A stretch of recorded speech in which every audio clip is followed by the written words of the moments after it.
Sveiki, šiandien dar kartą esam tryse, pavaikščiojom tamsiais, apsižiūrėjom įrangą sienose, lūpose, grindyse, mėginom tikrinti įrangą, nieko gera. Dabar mėginam eiti į paskutinę vietą, į trečią vietą. Šiandien jau apsilankėm vienoj vietoj, antroj vietoj, dabar trečioje vietoje būsim. Įrengimai panašus, įėjimai panašus, koridoriai. Čia? Mėginam tada. Čia jau kelio pabaiga, nes čia yra paskutinis. Kalnas didžiulis.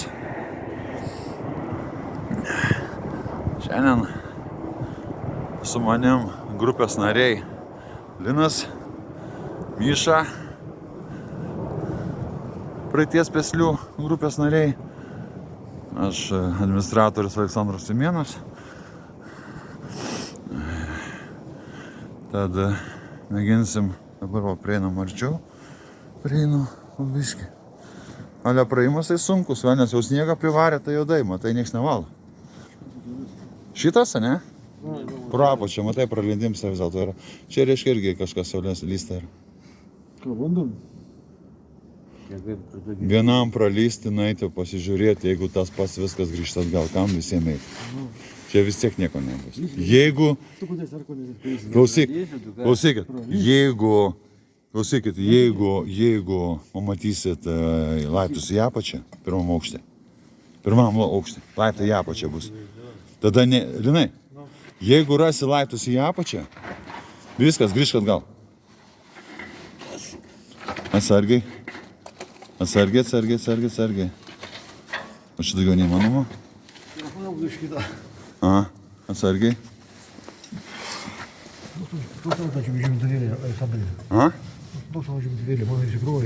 Įsikrovė? Daug gal savo.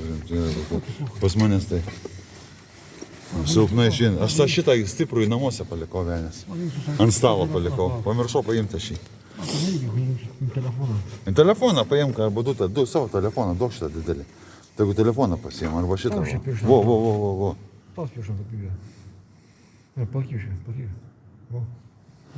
Ir paimk šitą dar kartu. Ir pavaryk per sienas, pasižiūrėk.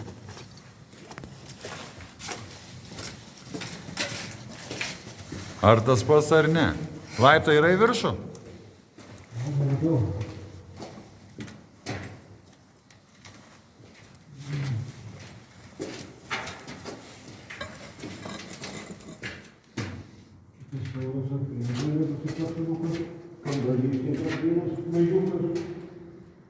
Mažiukas kambarys, nedidelis. Naik pasivaikščiau, kalid šulinė irgi yra, ne? Tuščia, tada žinai ką? Jeigu šulinių nėra. Pažiūrėk, apeik aplinkui, pažiūrėk, gal laiptus rasi į apačią. Dabar arba į viršų, arba į apačią. Stebėk. Jeigu randi laiptus, grįžk atgal. Nieko gero čia nėra. Taip, darom truputėlį pertrauką dabar. Darysim pertrauką, kol narys grįž.